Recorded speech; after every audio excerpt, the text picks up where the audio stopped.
Today's job is probably one of my least favourite jobs to do, and that is an alarm system. And that's because alarm systems have always been a bit finicky to set up. Most people that fit alarm systems have installed Texicom, Pyronix, Risco, all of the big brands, but there's one brand that we install that makes installing alarm systems an absolute doddle. Now, this isn't an advert for this said alarm system. There is actually some things I don't like about it, which I'll come on to later on in the video. But for now, let's get inside and start setting up our new AJAX alarm system. One of the main reasons we like this alarm so much is because it is programmed through an app and doesn't have a traditional alarm panel like a Texicom or Risco used to have. You simply unbox all of the kit.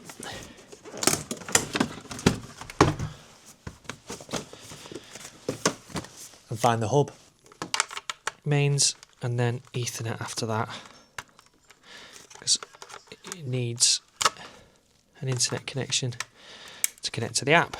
Then we launch our AJAX Engineer Pro app, which just lets us set up this alarm system. As far as I know, there's no restrictions on setting up an account, so if you were just DIY installing this alarm, you'd be able to do exactly the same. We'll give the house a name, and then it's just as easy as scanning QR codes. Once the hub's been added, you can ignore all the faults that show for the hub. We'll come back to them later. It's just a case of going through individually, setting up the devices, marking and tagging where you put in them, and adding them to the app. So I'm going to get on with that.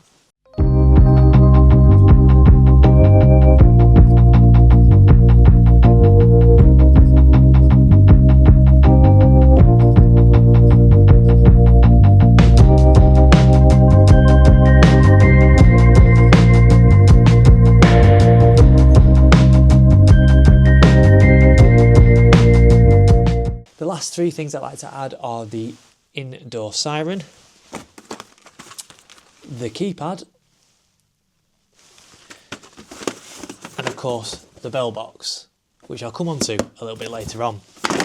I like how the kit comes with an indoor siren. If you were to fit any other brand of alarm system, you tend to find that these are extra, and on a wired alarm system it can be a right faff to get the cable into them.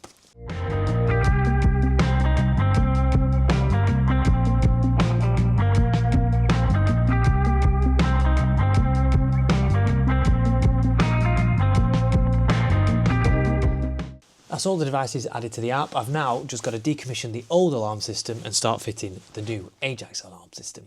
Traditional alarm systems always have a panel just like this. Now the customer does know the code for this alarm system, which really does help, because as I open this case, it's probably going to go into its tamper mode, but it's quite quickly to disable. And we even think the outside bell box, which has been up years, probably won't make much sound at all. So let's get on with that.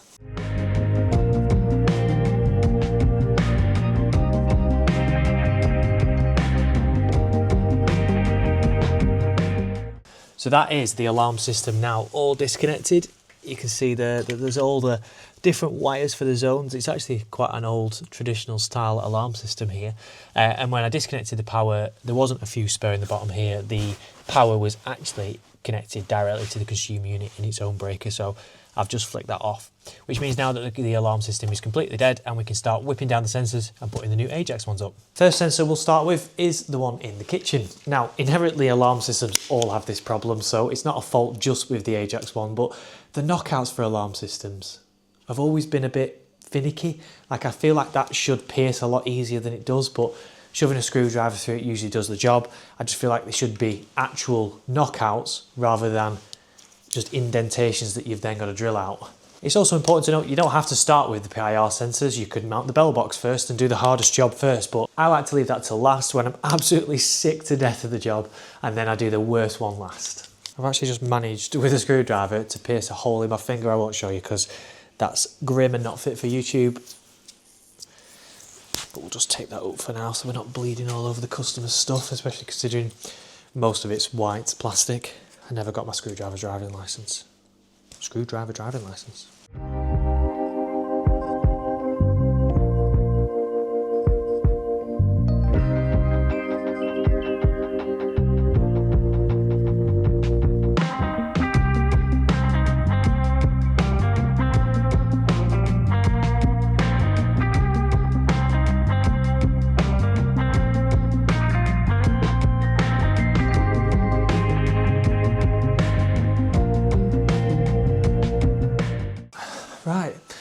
one sensor fitted.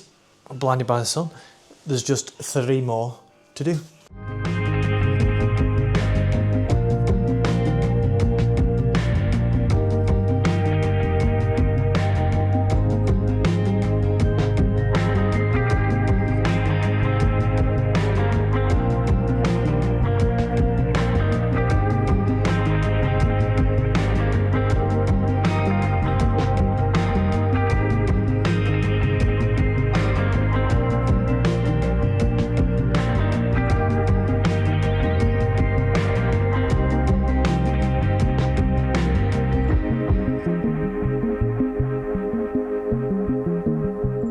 Now that the PIR sensor are all mounted, it's time to get on to installing the door protectors.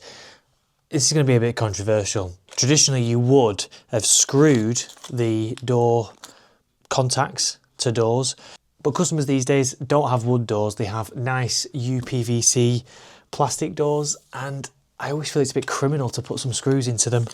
The kit does come with screws, but it also comes with sticky pads, which are my preferred method to adhere these to the doors.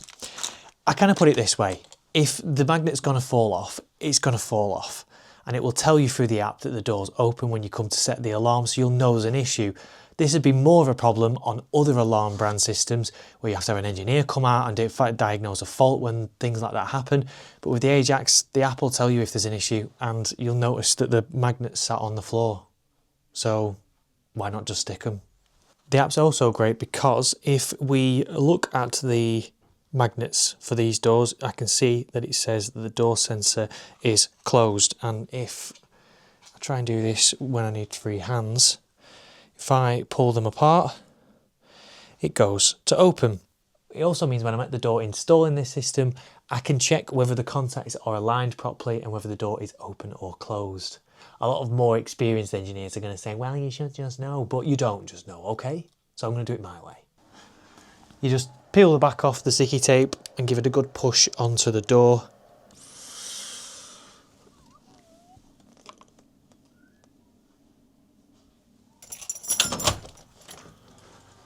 Right, 1 door down, 3 more to go. This brings me on to the first thing that I don't actually like about these door contact sensors, and that is just how bulky and chunky they seem to be. I know that some Texacom ones look quite similar, but Texacom's wireless alarm system series is actually flat, and the magnet part of it is a lot thinner than these ones, and they just aesthetically look better. But it's a small gripe, but one thing that I think they could improve on is the design for the door contacts.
Which means the last 2, well 3 things actually, including the bell box to install, are the keypad and the internal sounder. So we'll start with the internal sounder. I tend to put these near the front door, central to the front door, just so that as you walk in, the chime will go off if you want the chime to go off, or the countdown timer will start. And it also means that it's central to the house as well, so that most people can hear it through the hallway and up through the stairs. But by far the best thing about the internal sounder is that it comes on a circle bracket, which means you don't need to get it level. You just need to somehow line the holes up, and as you secure the internal sounder to the wall, you just make it look level.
Which actually brings me on to the second to final thing that I don't like about this AJAX alarm, and that is that the icons on the keypad can be a little bit confusing for customers sometimes.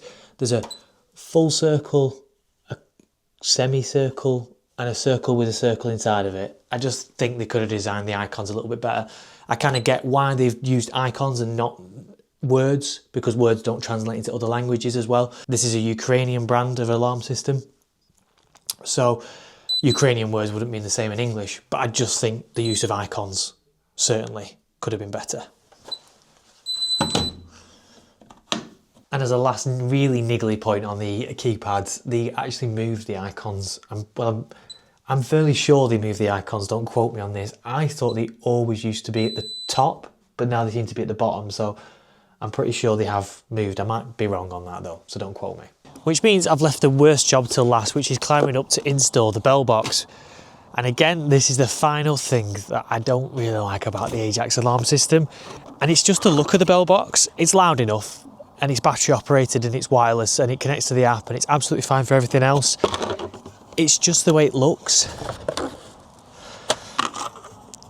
I think with the plastic cover that you're going to be able to brand, if you want to put a branded sticker on there, that's okay. I mean, most brands do that. But the alarm box itself resembles more of an extractor on the side of a house than it does a bell box. And I think any wannabe burglars passing by might actually take a second look at it and think, is it an extractor fan or is it a bell box? Whereas with traditional alarm systems, their bell boxes tend to shout about the fact that it is a bell box. It's usually an odd shape, it's bigger, and it just doesn't look like your kitchen extractor fan to start with. But anyway, let me whip this old one down, which I'll get some ear defenders for just in case, and we'll get the new one installed.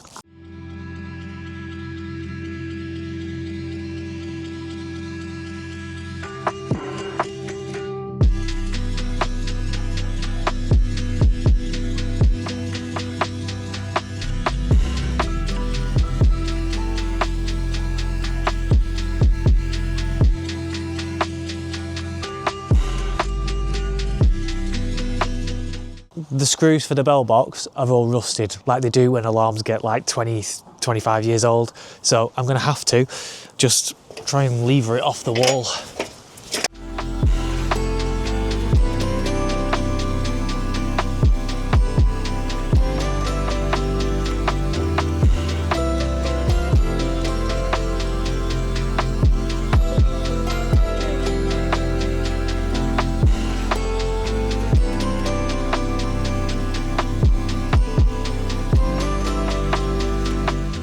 That's the bell box fully fitted and in position, although I don't like it. It looks great where it is.